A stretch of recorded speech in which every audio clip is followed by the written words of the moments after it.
চাওয়া পাওয়া হলো 2009 সালের একটি বাংলা রোমান্টিক চলচ্চিত্র সিনেমা। ছবিটি পরিচালনা করেন স্বপন শাহ।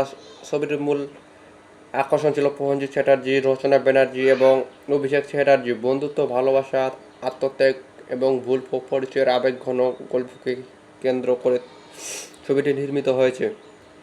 গল্পের শুরু হয় দেবদত্ত এবং অরুণকে ঘিরে। ছোটবেলা থেকেই তারা একে অপরকে সবচেয়ে কাছের বন্ধু। সময়ের সঙ্গে তাদের বন্ধুত্ব আরও গভীর হয়ে ওঠে। অরুণ বড় হয়ে একজন সৎ এবং সাহসী পুলিশ অফিসার হয়, আর দেবদত্ত একটি বড় কোম্পানিতে চাকরি করে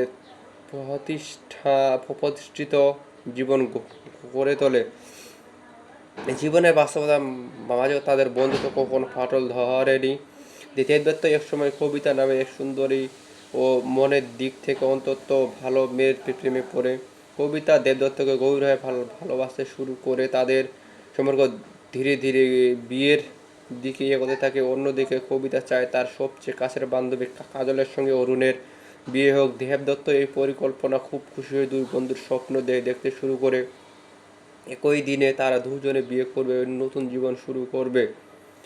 কিন্তু ভাগ্যে তাদের জন্য অন্য কিছু অপেক্ষা করেছিল। একদিন একটি ভয়ঙ্কর বোমা বিস্ফোরণ করতে গিয়ে অরুণ মারাত্মক আহত হয়। বিস্ফোরণে তার শরীরে ভীষণভাবে পুড়ে যায় এবং ডাক্তার প্রায় তার আশায় ছেড়ে দেন। মৃত্যুর সঙ্গে লড়াই করতে থাকা অরুণ শেষবারের মতো কাজলকে দেখতে চায়, কারণ সে এখনও কাজলকে সামনাসামনি দেখেনি। বন্ধুর সেই ইচ্ছে পূরণ করতে দেবদত্ত ছুটে যায় কাজলকে আনতে, কিন্তু সেখানে গিয়ে দেখে বড় বাধার মুখে। কাজলের কাকা বিনোদ তাকে অপমান করে এবং মারধর করে বের করে দেয়, কারণ তার নিজের স্বার্থ ছিল কাজলকে এক ধনী বিদেশি ব্যবসায়ীর সঙ্গে বিয়ে দিতে। হতাশ দেবদত্ত হাসপাতালে ফিরে আসে।